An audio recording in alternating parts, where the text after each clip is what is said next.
какая женщина, какая женщина, мне такую.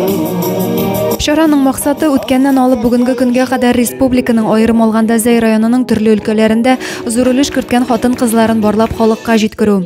Biz bugün elbette tarixtan ук башлыйбыз, ничек безгә хәтле, нинди хатын-кызлар булган, алар нинди өлкәдә эшләгәннәр һәм нәрсәләр эшләгәннәр. Һәм әлбәттә инде хәзерге көн үзебезнең китапханәчеләребезне дә күрсәтеп алабыз. Менә безнең республикабызда беренче хатын-кыз башлыгы, район башлыгы булган Татьяна Васильевна турында дагы сөйләп үтәчәкбез. Алып баручылар үз чыгышларында республика үсешендә катнашкан, ватан мәнфәгатьләрен, гаилә учагын саклауда хатын-кызларның ролен ачык мисаллар белән күрсәттеләр. 2024 елда әлеге проектка йомгак ясалып, Татарстан хатын-кызлары турында китап итеп бастырылачак һәм документаль фильм төшереләчәк.